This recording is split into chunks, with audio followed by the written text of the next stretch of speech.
2016 সালের এসএসসির পুরো প্যানেল বাতিলের প্রভাব গোটা রাজ্যে, বাদ পড়েনি মালদা জেলাও। এদিকে পাকুয়াহাট আনন্দনিকেতন মহাবীর উচ্চ বিদ্যালয়ের মোট 39 জন শিক্ষক শিক্ষিকাদের মধ্যে 8 জন শিক্ষক শিক্ষিকা এবং 2 জন শিক্ষাকর্মীর চাকরি বাতিল হয়েছে। শুক্রবার থেকে আর বিদ্যালয়ে আসছেন না শিক্ষক শিক্ষিকারা। স্বাভাবিকভাবেই ছাত্রছাত্রীদের ক্লাস নিতে সমস্যায় পড়েছে বিদ্যালয় কর্তৃপক্ষ। পুরো প্যানেল বাতিল হয়ে যাওয়ার প্রভাব পড়তে শুরু করেছে বিদ্যালয়ের পঠন পাঠনে।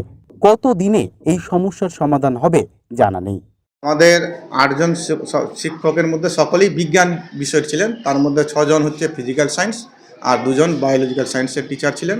আমাদের নবম থেকে দ্বাদশ শ্রেণীর বিজ্ঞান বিষয়ে পুরোপুরি ভেঙে পড়েছে। আমাদের বিজ্ঞান বিষয় পড়ানোর জন্য নবম থেকে দ্বাদশ শ্রেণী বর্তমানে আর কোনো শিক্ষক নেই। আমাদের এখন পরীক্ষা চলছে, প্রথম সামেটিভ পরীক্ষার পর যখন ক্লাস শুরু হবে তখন আমরা কিভাবে পঠন পাঠন চালাবো সেটা নিয়ে আমরা খুবই চিন্তিত আছি।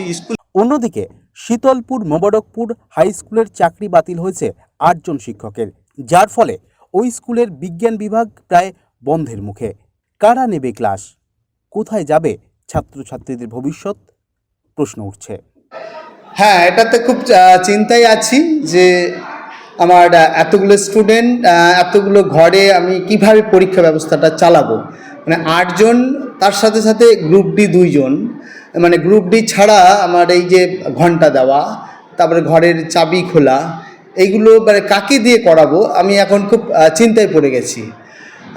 তো আমরা আজকে একাডেমিকের মিটিং বসবো, ম্যানেজিং কমিটিকে নিয়েও বসবো যে কি ব্যবস্থা নেওয়া যায় বিকল্প।